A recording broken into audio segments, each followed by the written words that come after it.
Chapter 15. How to Outwit the 6 Ghosts of Fear. Take inventory of yourself as you read this closing chapter and find out how many of the ghosts are standing in your way. Before you can put any portion of this philosophy into successful use, your mind must be prepared to receive it. The preparation is not difficult. It begins with study, analysis, and understanding of 3 enemies which you shall have to clear out. These are indecision, doubt, and fear. The 6th sense will never function while these 3 negatives or any of them remain in your mind. The members of this unholy trio are closely related. Where one is found, the other 2 are close at hand. Indecision is the seedling of fear. Remember this as you read. Indecision crystallizes into doubt. The 2 blend and become fear. The blending process often is slow. This is one reason why these 3 enemies are so dangerous. They germinate and grow without their presence being observed. The remainder of this chapter describes an end which must be attained before the philosophy as a whole can be put into practical use.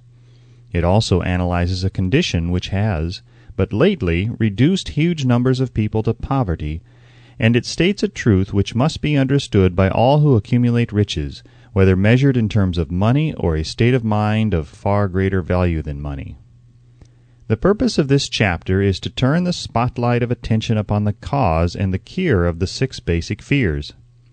Before we can master an enemy, we must know its name, its habits, and its place of abode. As you read, analyze yourself carefully and determine which, if any, of the 6 common fears have attached themselves to you. Do not be deceived by the habits of these subtle enemies. Sometimes they remain hidden in the subconscious mind, where they are difficult to locate and still more difficult to eliminate. The 6 basic fears. There are 6 basic fears, with some combination of which every human suffers at one time or another. Most people are fortunate if they do not suffer from the entire 6. Named in the order of their most common appearance, they are the fear of poverty, the fear of criticism, the fear of ill health. These 3 are at the bottom of most of one's worries. The next 3 are the fear of loss of love of someone, the fear of old age, the fear of death. All other fears are of minor importance. They can be grouped under these 6 headings.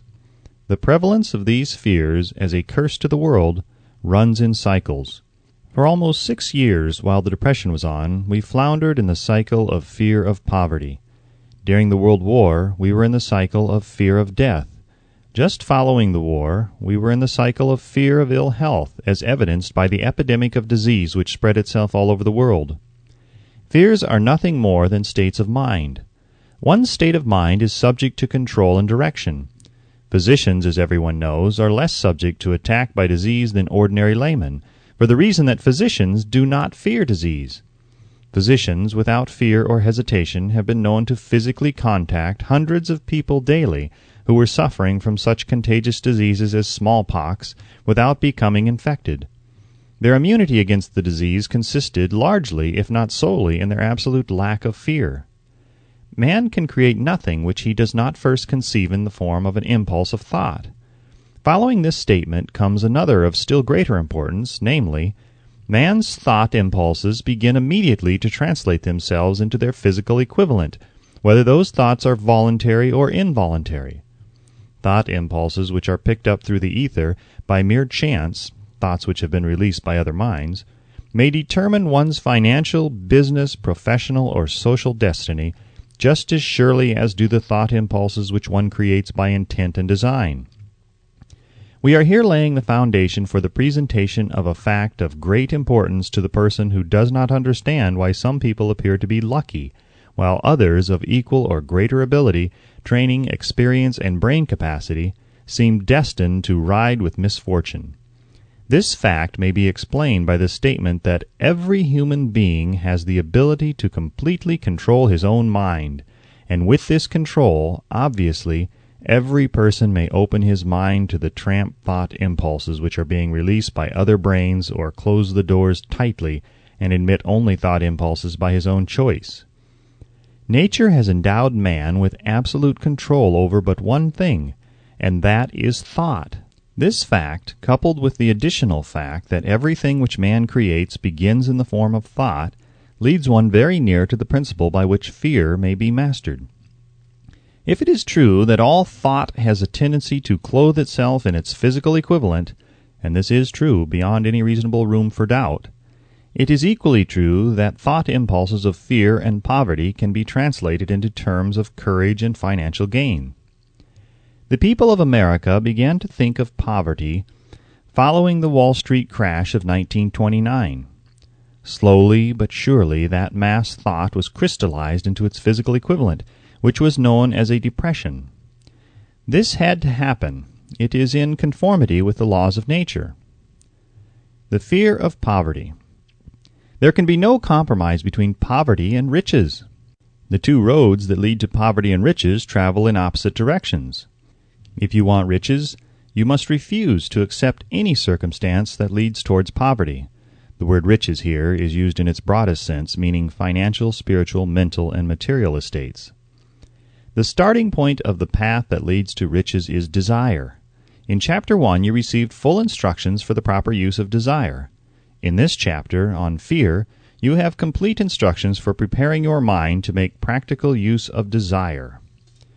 Here, then, is the place to give yourself a challenge which will definitely determine how much of this philosophy you have absorbed.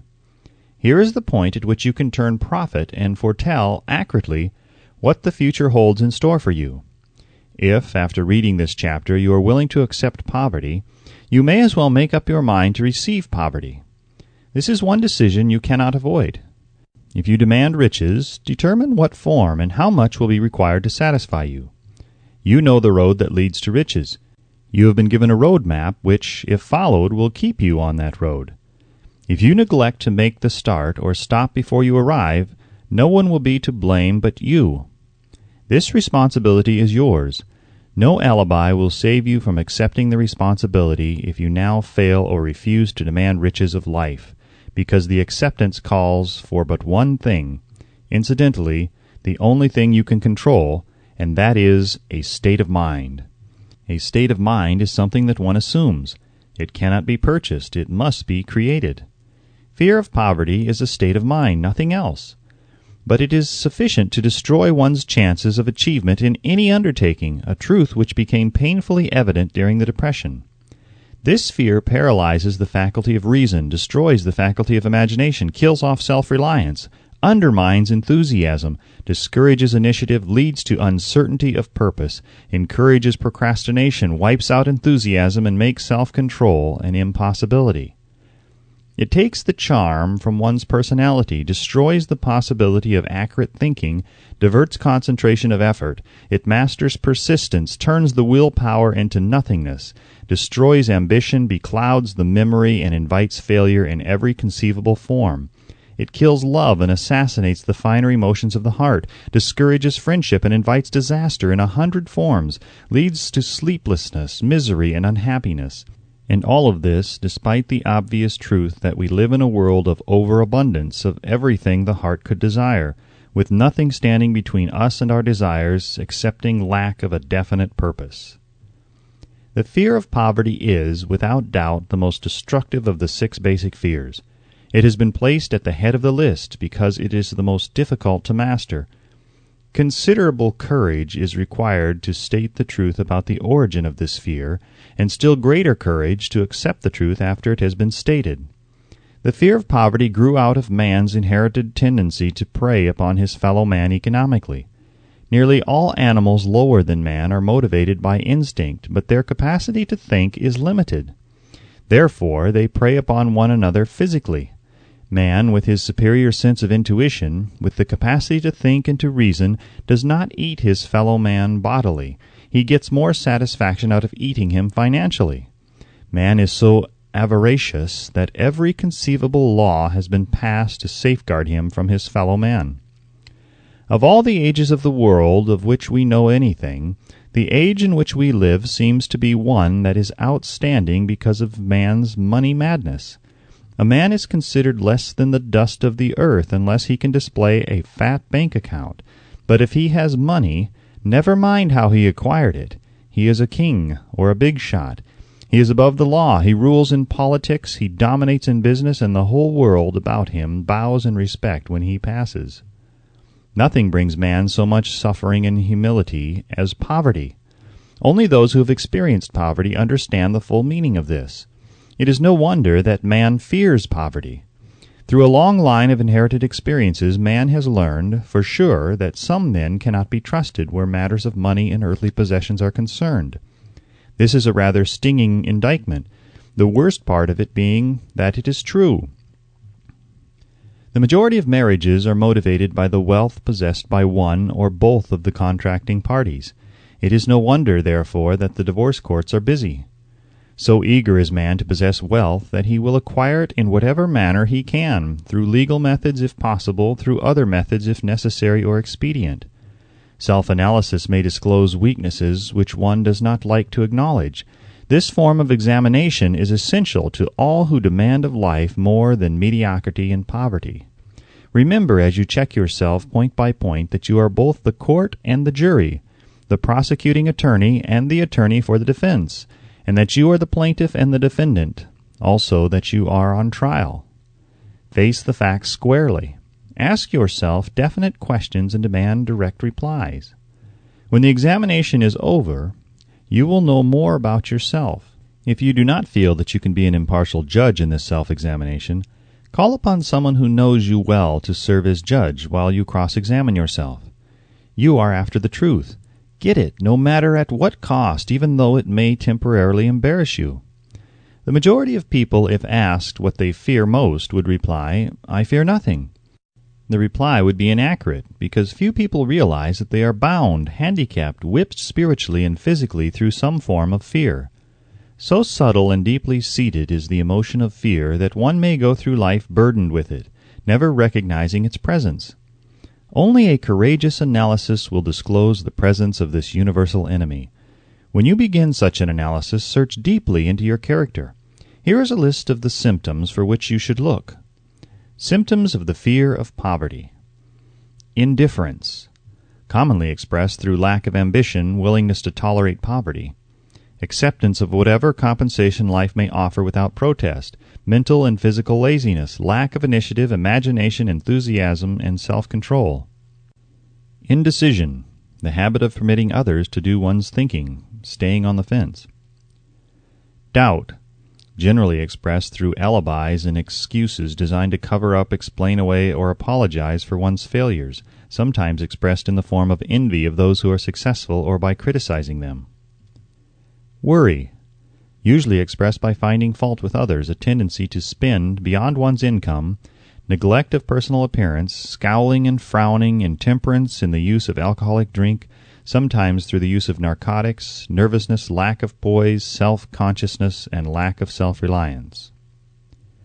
Overcaution, the habit of looking for the negative side of every circumstance, thinking and talking of possible failure instead of concentrating upon the means of succeeding, knowing all the roads to disaster but never searching for the plans to avoid failure, waiting for the right time to begin putting ideas and plans into action, until the waiting becomes a permanent habit, remembering those who have failed and forgetting those who have succeeded, seeing the hole in the donut but overlooking the donut, pessimism leading to indigestion, poor elimination, auto-intoxication, bad breath, and bad disposition.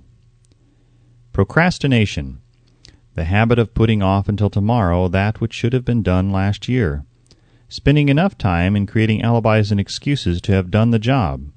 This symptom is closely related to overcaution, doubt, and worry, refusal to accept responsibility when it can be avoided, willingness to compromise rather than put up a stiff fight, compromising with difficulties instead of harnessing and using them as stepping stones to advancement, bargaining with life for a penny instead of demanding prosperity, opulence, riches, contentment, and happiness, planning what to do if and when overtaken by failure instead of burning all bridges and making retreat impossible, weakness of and often total lack of self-confidence, definiteness of purpose, self-control, initiative, enthusiasm, ambition, thrift, and sound reasoning ability, expecting poverty instead of demanding riches, association with those who accept poverty instead of seeking the company of those who demand and receive riches. Money talks. Some will ask, Why did you write a book about money? Why measure riches in dollars alone? Some will believe, and rightly so, that there are other forms of riches more desirable than money. Yes, there are riches which cannot be measured in terms of dollars, but there are millions of people who will say, "Give me all the money I need and I will find everything else I want." The major reason why I wrote this book on how to get money is the fact that the world has but lately passed through an experience that left millions of men and women paralyzed with the fear of poverty. What this sort of fear does to one was well described by Westbrook Pegler in the New York World Telegram as follows. Money is only clamshells or metal discs or scraps of paper, and there are treasures of the heart and soul which money cannot buy.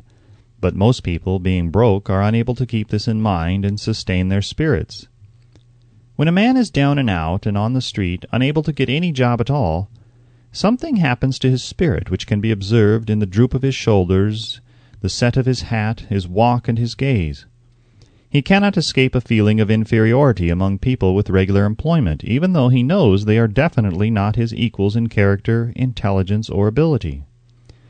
These people, even his friends, feel, on the other hand, a sense of superiority and regard him, perhaps unconsciously, as a casualty. He may borrow for a time, but not enough to carry on in his accustomed way, and he cannot continue to borrow very long. But borrowing in itself, when a man is borrowing merely to live, is a depressing experience, and the money lacks the power of earned money to revive his spirits. Of course, none of this applies to bums or habitual ne'er-do-wells, but only to men of normal ambitions and self-respect. Women conceal despair. Women in the same predicament must be different. We somehow do not think of women at all in considering the down-and-outers. They are scarce in the bread lines, they rarely are seen begging on the streets, and they are not recognizable in crowds by the same plain signs which identify busted men. Of course, I do not mean the shuffling hags of the city streets or the opposite number of the confirmed male bums. I mean reasonably young, decent, and intelligent women. There must be many of them, but their despair is not apparent. When a man is down and out, he has time on his hands for brooding. He may travel miles to see a man about a job and discover that the job is filled, or that it is one of those jobs with no base pay but only a commission on the sale of some useless knick-knack which nobody would buy except out of pity. Turning that down, he finds himself back on the street with nowhere to go but just anywhere. So he walks and walks. He gazes into store windows at luxuries which are not for him, and feels inferior and gives way to people who stop to look with an active interest. He wanders into the railroad station or puts himself down in the library to ease his legs and soak up a little heat, but that isn't looking for a job, so he gets going again. He may not know it, but his aimlessness would give him away, even if the very lines of his figure did not. He may be well dressed in the clothes left over from the days when he had a steady job, but the clothes cannot disguise the droop. Money makes difference. He sees thousands of other people, bookkeepers or clerks or chemists or wagon hands, busy at their work, and envies them from the bottom of his soul. They have their independence, their self-respect and manhood, and he simply cannot convince himself that he is a good man too, though he argue it out and arrive at a favorable verdict hour after hour. It is just money which makes this difference in him. With a little money he would be himself again. Some employers take the most shocking advantage of people who are down and out. The agencies hang out little colored cards offering miserable wages to busted men. $12 a week, $15 a week, an $18 a week job is a plum, and anyone with a $25 a week to offer does not hang the job in front of an agency on a colored card. I have a want ad clipped from the local newspaper demanding a clerk, a good clean penman, to take telephone orders for a sandwich shop from 11 a.m. to 2 p.m. for $8 a month. Not $8 a week, but $8 a month. The ad says also, state religion. Can you imagine the brutal effrontery of anyone who demands a good clean penman for 11 cents an hour, inquiring into the victim's religion? But that is what busted people are offered. The fear of criticism. Just how man originally came by this fear no one can state definitely, but one thing is certain. He has it in a highly developed form. Some believe that this fear made its appearance about the time that politics became a profession. Others believe it can be traced to the age when women first began to concern themselves with styles in wearing apparel. The author, being neither a humorist nor a prophet, is inclined to attribute the basic fear of criticism to that part of man's inherited nature which prompts him not only to take away his fellow man's goods and wares, but to justify his action by criticism of his fellow man's character. It is a well-known fact that a thief will criticize the man from whom he steals, that politicians seek office not by displaying their own virtues and qualifications, but by attempting to besmirch their opponents. The fear of criticism takes on many forms, the majority of which are petty and trivial. Men obviously fear criticism, but it must not be supposed that women are free from this fear.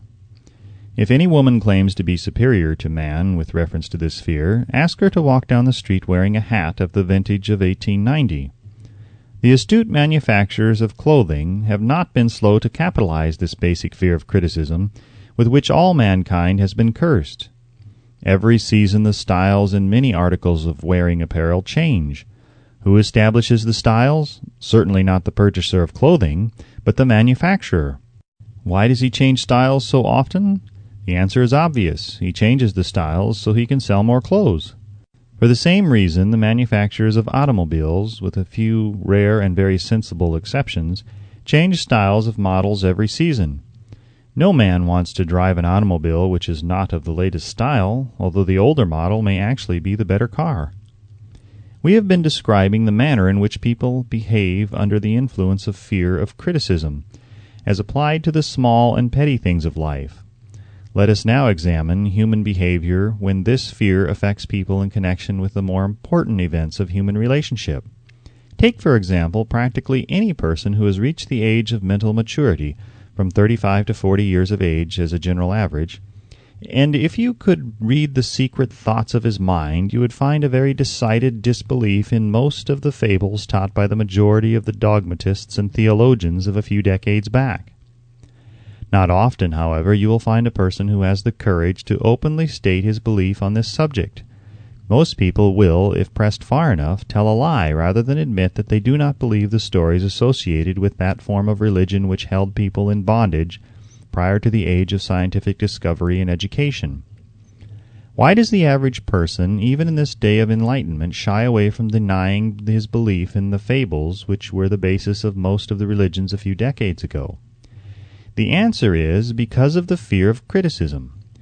Men and women have been burned at the stake for daring to express disbelief in ghosts. It is no wonder we have inherited a consciousness which makes us fear criticism. The time was, and not so far in the past, when criticism carried severe punishments. It still does in some countries.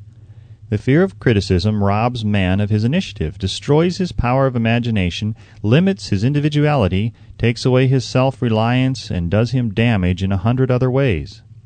Parents often do their children irreparable injury by criticizing them. The mother of one of my boyhood chums used to punish him with a switch almost daily, always completing the job with the statement, "You'll land in the penitentiary before you are 20. He was sent to a reformatory at the age of 17. Criticism is one form of service of which everyone has too much. Everyone has a stock of it which is handed out gratis, whether called for or not. One's nearest relatives often are the worst offenders. It should be recognized as a crime. In reality, it is a crime of the worst nature. For any parent to build inferiority complexes in the mind of a child through unnecessary criticism. Employers who understand human nature get the best there is in men, not by criticism, but by constructive suggestion.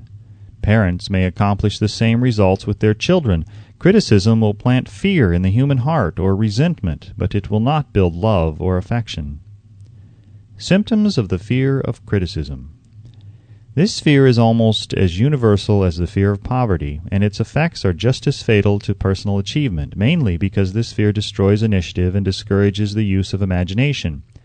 The major symptoms of the fear are anxiousness, generally expressed through nervousness, timidity in conversation and in meeting strangers, awkward moments of the hands and limbs, shifting of the eyes.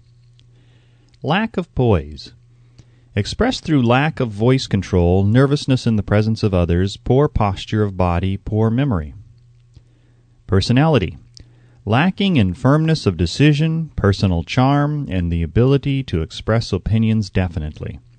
The habit of sidestepping issues instead of meeting them squarely, agreeing with others without careful examination of their opinions. Inferiority complex. The habit of expressing self-approval by word of mouth and by actions as a means of covering up a feeling of inferiority. Using big words to impress others, often without knowing the real meaning of the words. Imitating others in dress, speech, and manners. Boasting of imaginary achievements. This sometimes gives a surface appearance of a feeling of superiority. Extravagance. The habit of trying to keep up with the Joneses, spending beyond one's income. Lack of initiative. Failure to embrace opportunities for self-advancement. Fear to express opinions. Lack of confidence in one's own ideas. Giving evasive answers to questions asked by superiors. Hesitancy of manner and speech, deceit in both words and deeds. Lack of ambition. Mental and physical laziness, lack of self-assertion, slowness in reaching decisions, easily influenced by others, the habit of criticizing others behind their backs and flattering them to their faces, the habit of accepting defeat without protest, quitting an undertaking when opposed by others, suspicious of other people without cause, lacking in tactfulness of manner and speech, unwillingness to accept the blame for mistakes. The fear of ill health. This fear may be traced to both physical and social heredity. It is closely associated as to its origin with the causes of fear of old age and the fear of death, because it leads one closely to the border of terrible worlds of which man knows not, but concerning which he has been taught some discomforting stories. The opinion is somewhat general, also, that certain unethical people engaged in the business of selling health have had not a little to do with keeping alive the fear of ill health. In the main, man fears ill health because of the terrible pictures which have been planted in his mind of what may happen if death should overtake him. He also fears it because of the economic toll which it may claim.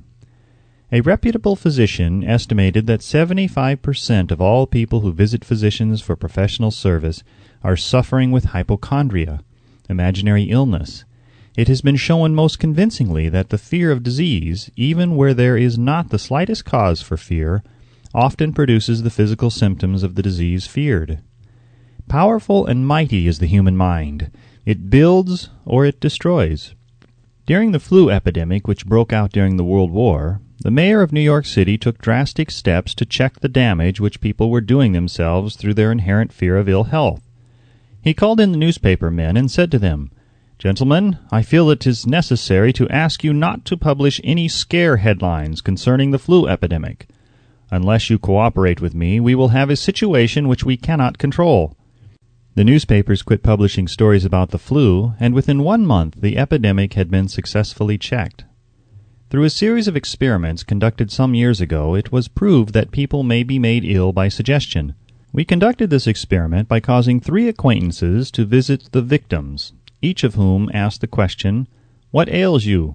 You look terribly ill." The first questioner usually provoked a grin and a nonchalant, "Oh, nothing, I'm all right," from the victim.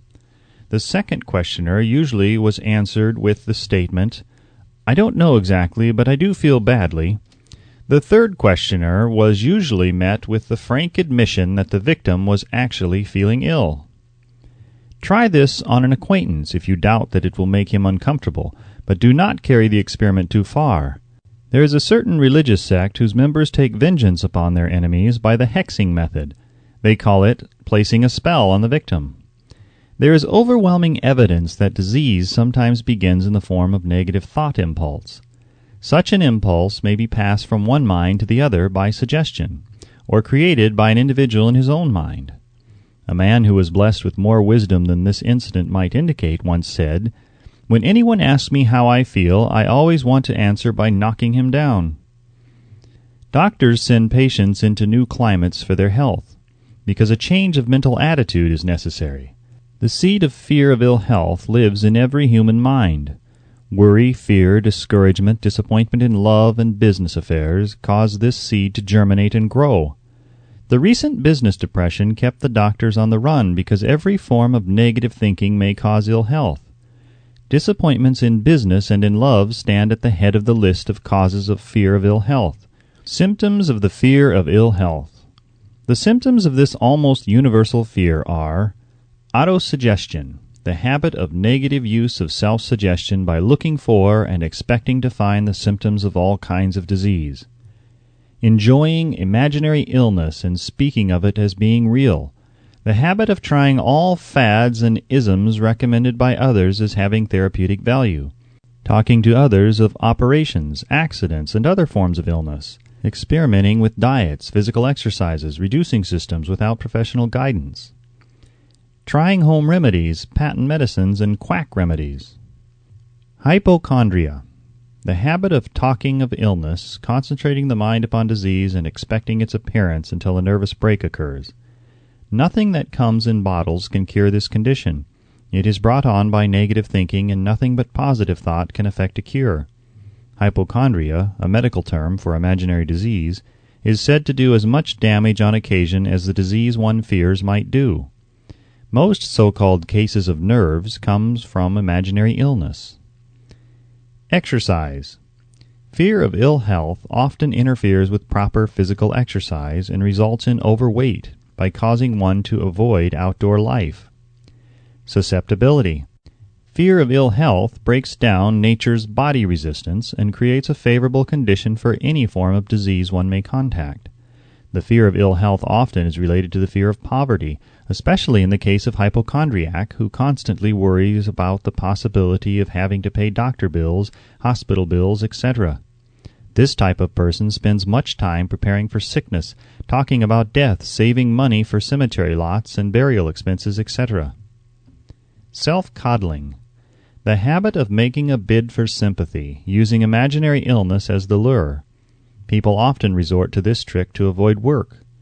The habit of feigning illness to cover plain laziness or to serve as an alibi for lack of ambition. Intemperance. The habit of using alcohol or narcotics to destroy pains such as headaches, neuralgia, etc., instead of eliminating the cause. The habit of reading about illness and worrying over the possibility of being stricken by it.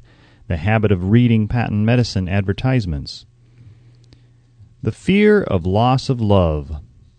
The original source of this inherent fear needs but little description because it obviously grew out of man's polygamous habit of stealing his fellow man's mate and his habit of taking liberties with her wherever he could. Jealousy and other similar forms of dementia praecox grow out of man's inherited fear of the loss of love of someone. This fear is the most painful of all the 6 basic fears. It probably plays more havoc with the body and mind than any of the other basic fears, as it often leads to permanent insanity. The fear of the loss of love probably dates back to the Stone Age, when men stole women by brutal force. They continue to steal females, but their technique has changed. Instead of force, they now use persuasion, the promise of pretty clothes, motor cars, and other bait much more effective than physical force. Man's habits are the same as they were at the dawn of civilization, but he expresses them differently. Careful analysis has shown that women are more susceptible to this fear than men. This fact is easily explained. Women have learned from experience that men are polygamous by nature, that they are not to be trusted in the hands of rivals. Symptoms of the fear of loss of love.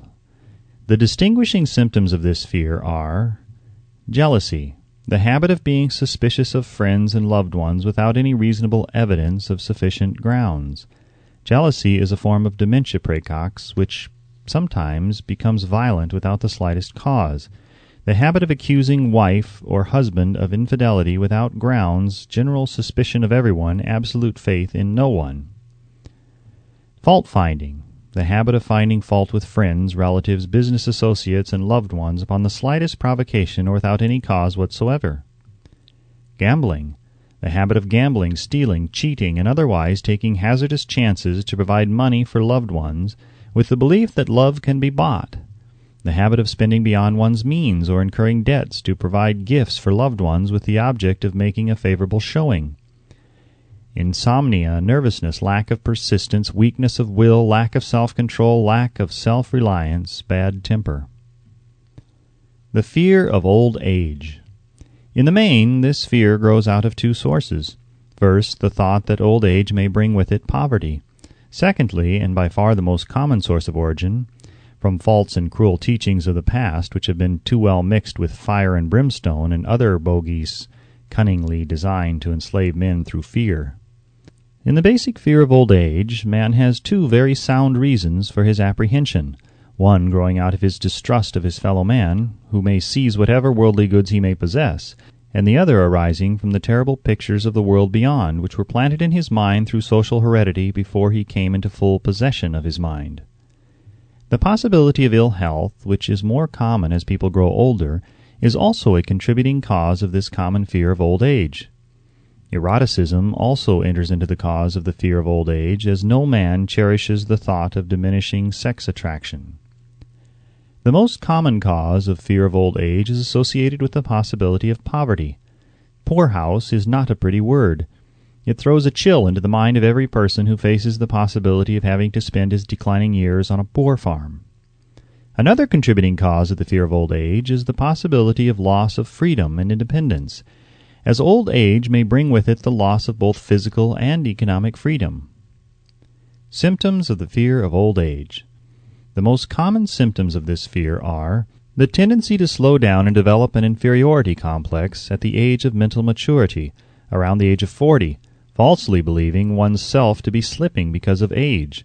The truth is that man's most useful years, mentally and spiritually, are those between 40 and 60. The habit of speaking apologetically of oneself as being old merely because one has reached the age of 40 or 50, instead of reversing the rule and expressing gratitude for having reached the age of wisdom and understanding. The habit of killing off initiative, imagination, and self-reliance by falsely believing one's self too old to exercise these qualities. The habit of the man or woman of 40 dressing with the aim of trying to appear in much younger and affecting mannerisms of youth, thereby inspiring ridicule by both friends and strangers. The fear of death. To some, this is the cruelest of all the basic fears. The reason is obvious. The terrible pangs of fear associated with the thought of death, in the majority of cases, may be charged directly to religious fanaticism. So-called heathen are less afraid of death than the more civilized. For hundreds of millions of years, man has been asking the still unanswered questions: whence and whither? Where did I come from, and where am I going?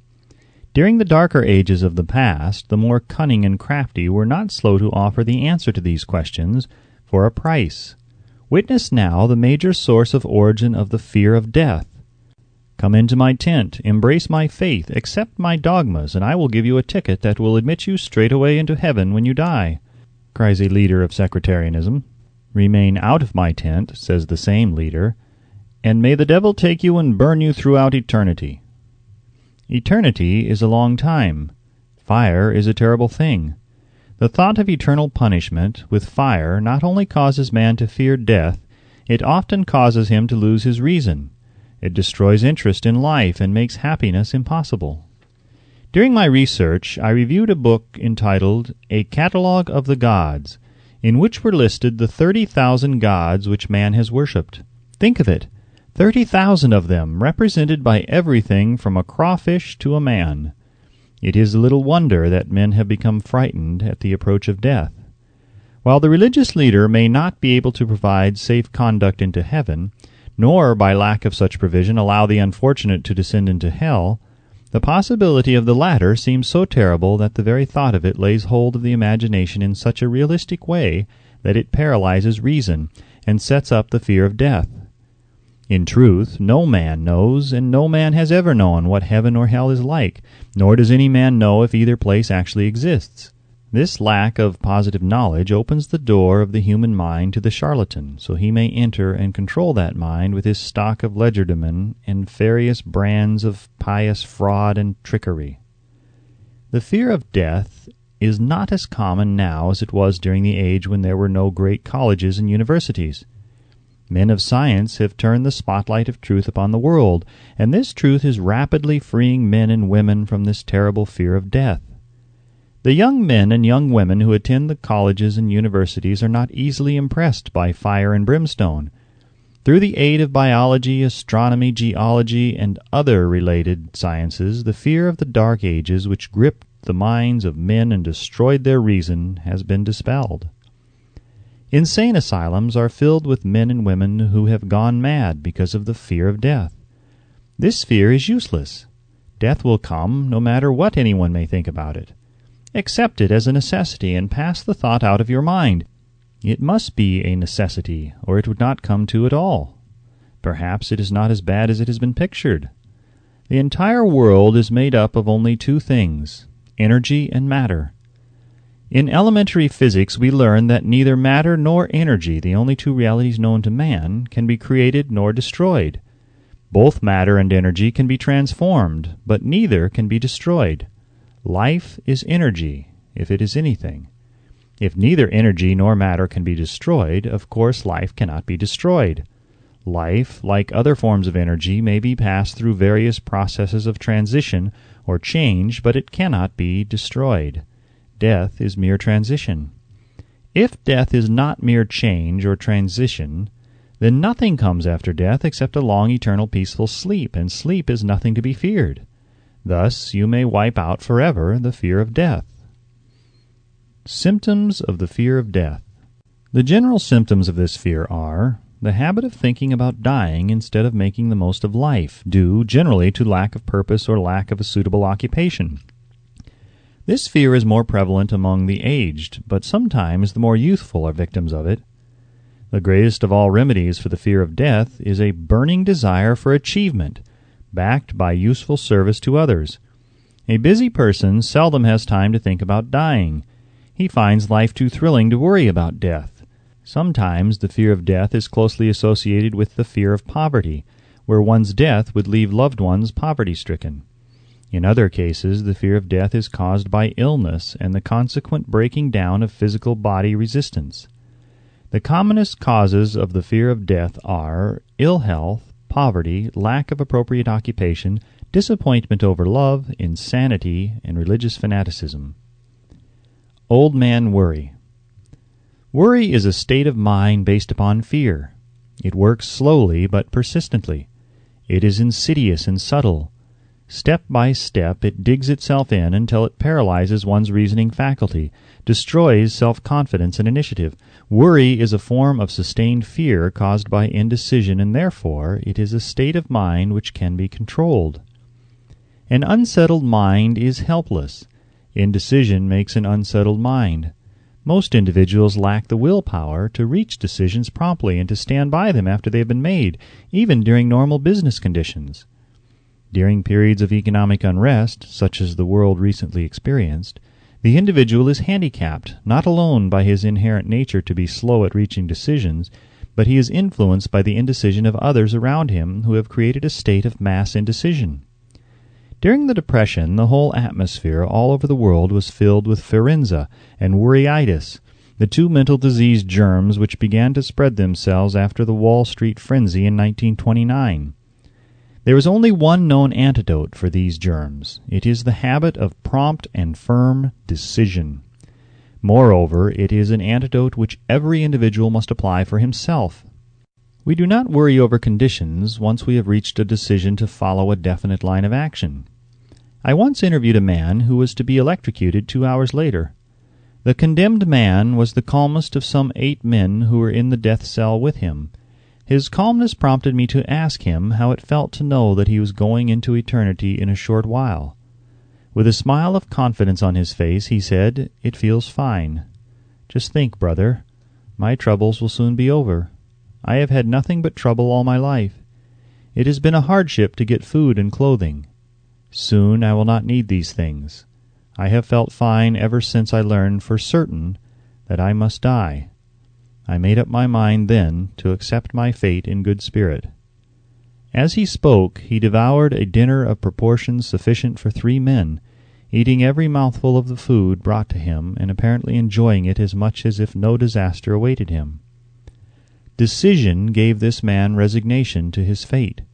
Decision can also prevent one's acceptance of undesired circumstances.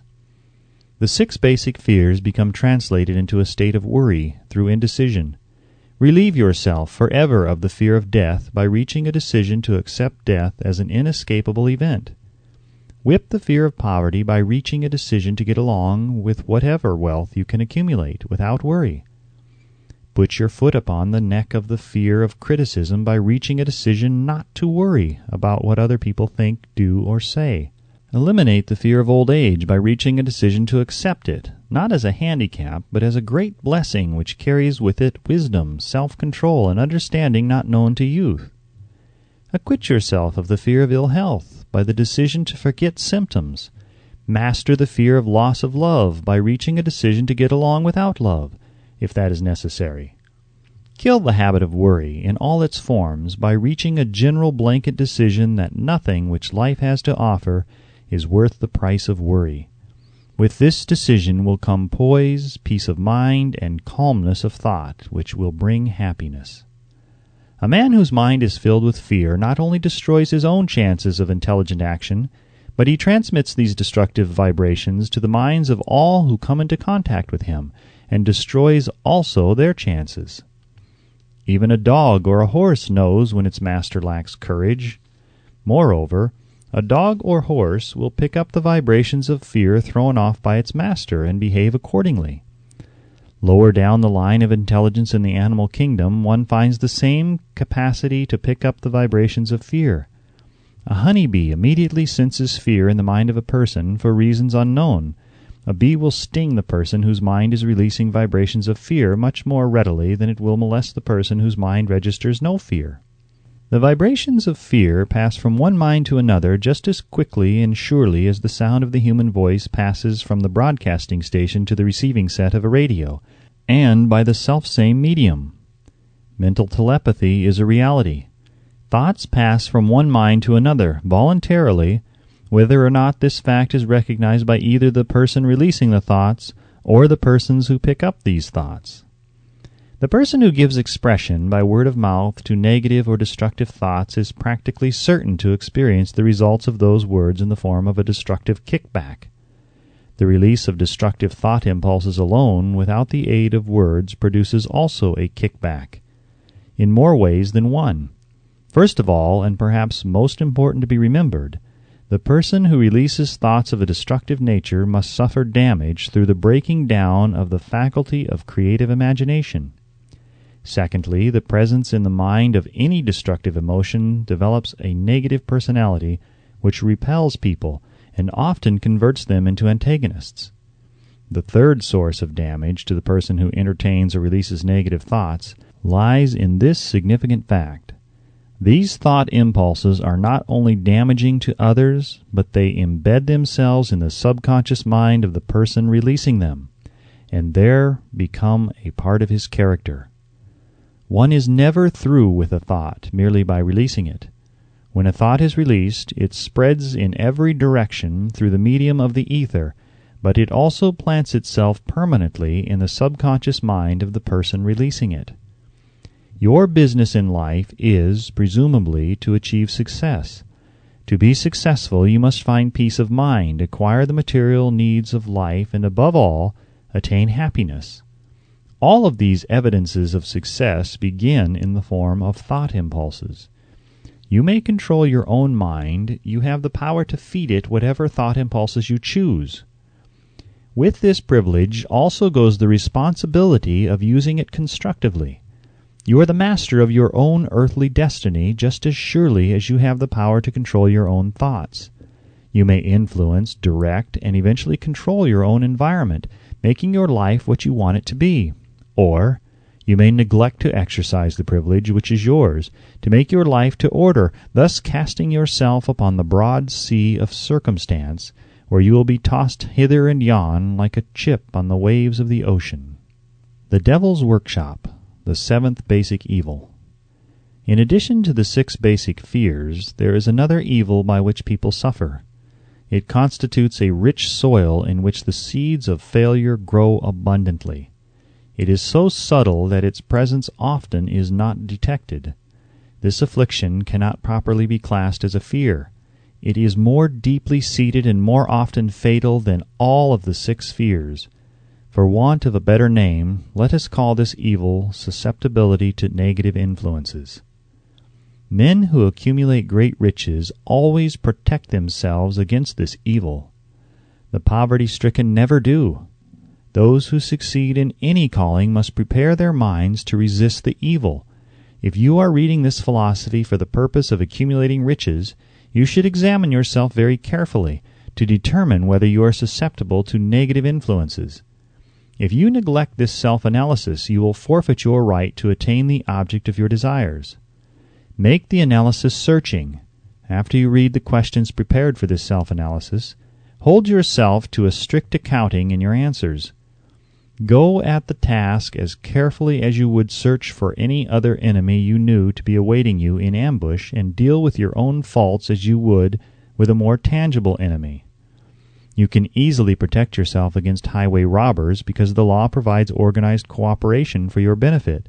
But the 7th basic evil is more difficult to master because it strikes when you are not aware of its presence, when you are asleep and while you are awake. Moreover, its weapon is intangible because it consists of merely a state of mind. This evil is also dangerous because it strikes in as many different forms as there are human experiences. Sometimes it enters the mind through the well-meant words of one's own relatives. At other times it bores from within through one's own mental attitude. Always it is as deadly as poison, even though it may not kill as quickly. How to protect yourself against negative influences.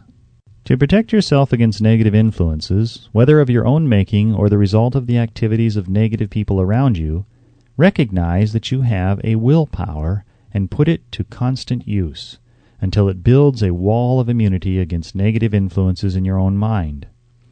Recognize the fact that you and every other human being are by nature lazy, indifferent, and susceptible to all suggestions which harmonize with your weaknesses. Recognize that you are, by nature, susceptible to all the 6 basic fears, and set up habits for the purpose of counteracting all these fears.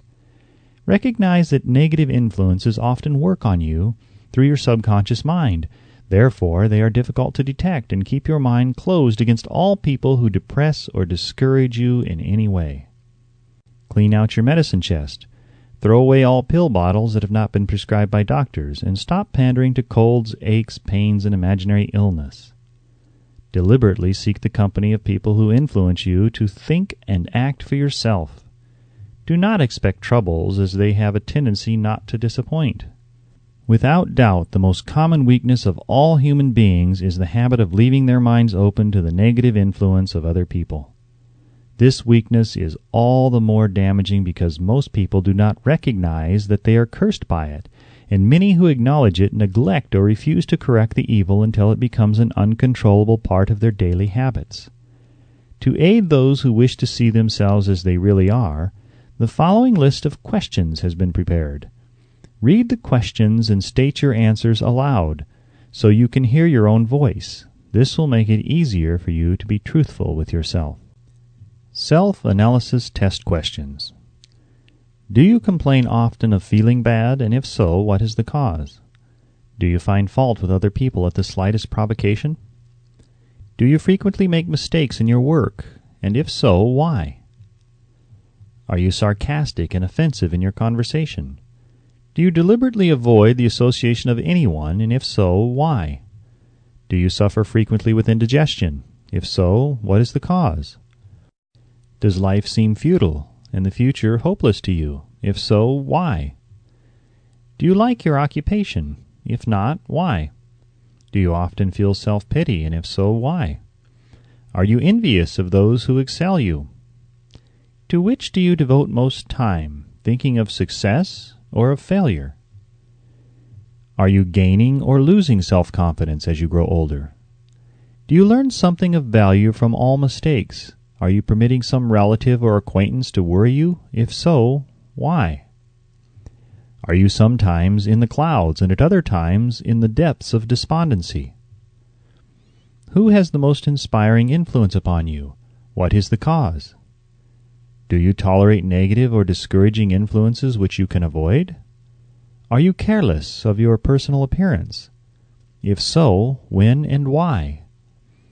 Have you learned how to drown your troubles by being too busy to be annoyed by them? Would you call yourself a spineless weakling if you permitted others to do your thinking for you? Do you neglect internal bathing until auto-intoxication makes you ill-tempered and irritable? How many preventable disturbances annoy you, and why do you tolerate them? Do you resort to liquor, narcotics, or cigarettes to quiet your nerves? If so, why do you not try willpower instead? Does anyone nag you, and if so, for what reason? Do you have a definite major purpose, and if so, what is it, and what plan have you for achieving it? Do you suffer from any of the 6 basic fears? If so, which ones? Have you a method by which you can shield yourself against the negative influences of others? Do you make deliberate use of autosuggestion to make your mind positive? Which do you value most, your material possessions or your privilege of controlling your own thoughts? Are you easily influenced by others against your own judgment? Has today added anything of value to your stock of knowledge or state of mind?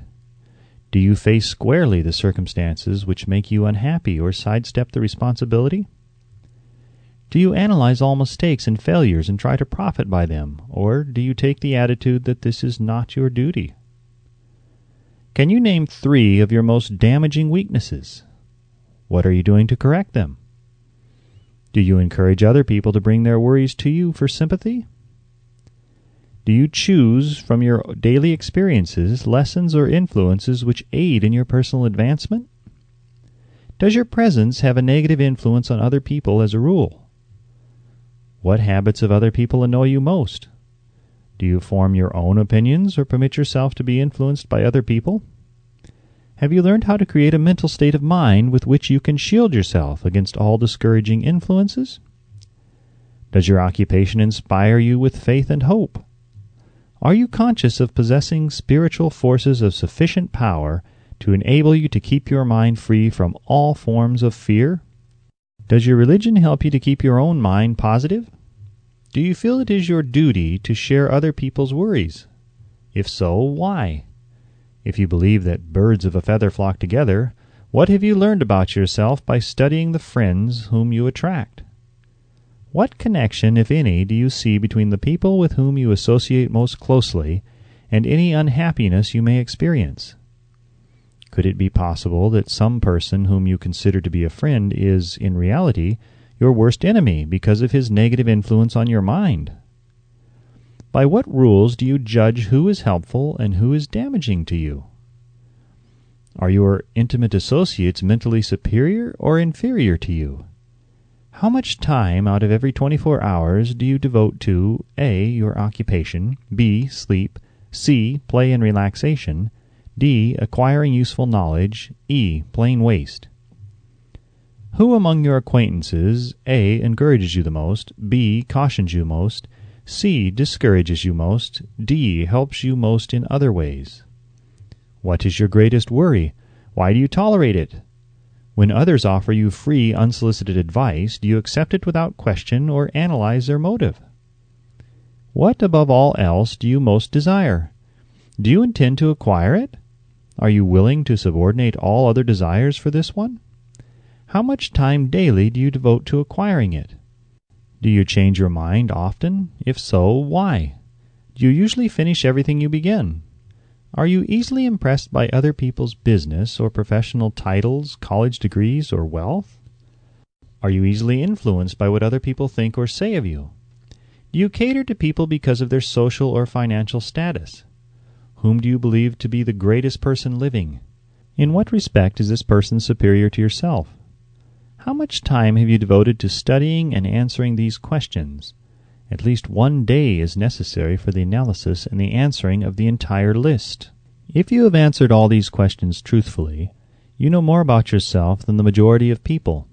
Study the questions carefully, come back to them once each week for several months, and be astounded at the amount of additional knowledge of great value to yourself you will have gained by the simple method of answering the questions truthfully. If you are not certain concerning the answers to some of the questions, seek the counsel of those you know well, especially those who have no motive in flattering you, and see yourself through their eyes. The experience will be astonishing. You have absolute control over but one thing, and that is your thoughts. This is the most significant and inspiring of all facts known to man. It reflects man's divine nature. This divine prerogative is the sole means by which you may control your own destiny. If you fail to control your own mind, you may be sure you will control nothing else. If you must be careless with your possessions, let it be in connection with material things. Your mind is your spiritual estate. Protect and use it with the care to which divine royalty is entitled. You were given a willpower for this purpose. Unfortunately, there is no legal protection against those who, either by design or ignorance, poison the minds of others by negative suggestion. This form of destruction should be punishable by heavy legal penalties, because it may and often does destroy one's chances of acquiring material things which are protected by law. Men with negative minds tried to convince Thomas A. Edison that he could not build a machine that would record and reproduce the human voice because, they said, no one else had ever produced such a machine. Edison did not believe them. He knew that the mind could produce anything the mind could conceive and believe, and that knowledge was the thing that lifted the great Edison above the common herd.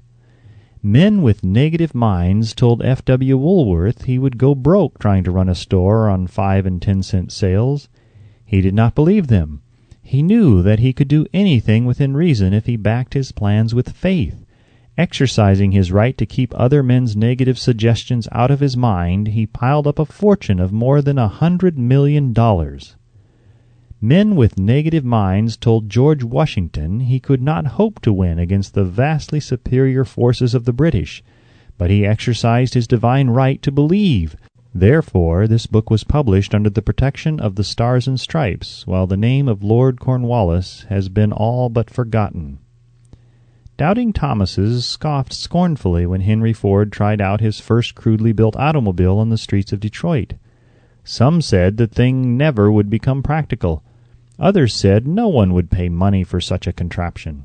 Ford said, "I'll belt the earth with dependable motor cars," and he did. His decision to trust his own judgment has already piled up a fortune far greater than the next 5 generations of his descendants can squander. For the benefit of those seeking vast riches, let it be remembered that practically the sole difference between Henry Ford and the majority of more than 100,000 men who work for him is this: Ford has a mind and controls it. The others have minds which they do not try to control. Henry Ford has been repeatedly mentioned because he is an astounding example of what a man with a mind of his own and a will to control it can accomplish. His record knocks the foundation from under that time-worn alibi, "I never had a chance." Ford never had a chance either, but he created an opportunity and backed it with persistence until it made him richer than Croesus. Mind control is a result of self-discipline and habit. You either control your mind or it controls you. There is no hallway compromise. The most practical of all methods for controlling the mind is the habit of keeping it busy with a definite purpose, backed by a definite plan. Study the record of any man who achieves noteworthy success, and you will observe that he has control over his own mind, moreover that he exercises that control and directs it toward the attainment of definite objectives. Without this control, success is not possible. 57 Famous Alibis by Old Man If. People who do not succeed have one distinguishing trait in common. They know all the reasons for failure, and have what they believe to be airtight alibis to explain away their own lack of achievement. Some of these alibis are clever, and a few of them are justifiable by the facts. But alibis cannot be used for money. The world wants to know only one thing: have you achieved success? A character analyst compiled a list of the most commonly used alibis. As you read the list, examine yourself carefully and determine how many of these alibis, if any, are your own property. Remember, too, the philosophy presented in this book makes every one of these alibis obsolete. If I didn't have a wife and family, if I had enough pull, if I had money, if I had a good education, if I could get a job, if I had good health, if only I had time, if times were better, if other people understood me, if conditions around me were only different, if I could live my life over again, if I did not fear what they would say, if I had been given a chance, if I now had a chance, if other people didn't have it in for me, if nothing happens to stop me, if I were only younger, if I could only do what I want, if I had been born rich, if I could meet the right people, if I had the talent that some people have, if I dared assert myself, if I only had embraced past opportunities, if people didn't get on my nerves, if I didn't have to keep house and look after the children, if I could save money, if the boss only appreciated me, if I only had somebody to help me, if my family understood me, if I lived in a big city, if I could just get started, if I were only free, if I had the personality of some people, if I were not so fat, if my talents were known, if I could just get a break, if I could only get out of debt, if I hadn't failed, if I only knew how, if everybody didn't oppose me, if I didn't have so many worries, if I could marry the right person, if people weren't so dumb, if my family were not so extravagant, if I were sure of myself, if luck were not against me, if I had not been born under the wrong star, if it were not true that what is to be will be, if I did not have to work so hard, if I hadn't lost my money, if I lived in a different neighborhood, if I didn't have a past, if I only had a business of my own, if other people would only listen to me, if, and this is the greatest of all of them, I had the courage to see myself as I really am, I would find out what is wrong with me and correct it. Then I might have a chance to profit by my mistakes and learn something from the experience of others. For I know that there is something wrong with me, or I would now be where I would have been if I had spent more time analyzing my weaknesses and less time building alibis to cover them. Building alibis with which to explain away failure is a national pastime. The habit is as old as the human race and is fatal to success. Why do people cling to their pet alibis? The answer is obvious. They defend their alibis because they create them. A man's alibi is the child of his own imagination. It is human nature to defend one's own brainchild. Building alibis is a deeply rooted habit. Habits are difficult to break, especially when they provide justification for something we do. Plato had this truth in mind when he said, "The first and best victory is to conquer self. To be conquered by self is, of all things, the most shameful and vile."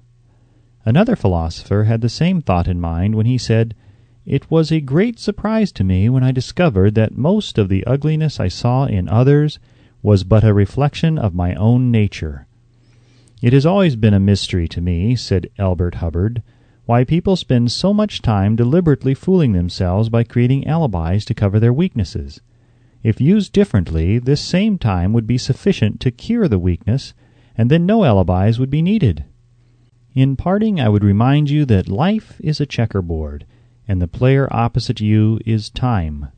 If you hesitate before moving or neglect to move promptly, your men will be wiped off the board by time. You are playing against a partner who will not tolerate indecision. Previously, you may have had a logical excuse for not having forced life to come through with whatever you asked, but that alibi is now obsolete, because you are in possession of the master key that unlocks the door of life's bountiful riches. The master key is intangible, but it is powerful. It is the privilege of creating in your own mind a burning desire for a definite form of riches. There is no penalty for the use of the key, but there is a price you must pay if you do not use it. The price is failure. There is a reward of stupendous proportions if you put the key to use.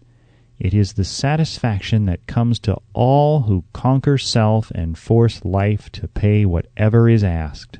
The reward is worthy of your effort. Will you make the start and be convinced? If we are related, said the immortal Emerson, we shall meet. In closing, may I borrow this thought and say, if we are related, we have, through these pages, met. The end.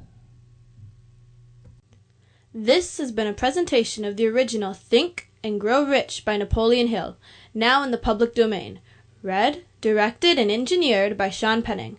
Performance copyright 2007 by Penimation Publishing, Division of Penimation LLC, all rights reserved. For further information concerning this program or other Penimation Publishing audios, please visit thinkgrowrich.com or thecicadas.com. No part of this recording may be played for an audience or reproduced in any form. It may not be streamed, downloaded, broadcast, or copied without written permission. Address all inquiries to Penimation LLC, 200 South Harbor No. 3, Grand Haven, Michigan 49417, or to penimation@hotmail.com. Thank you for listening.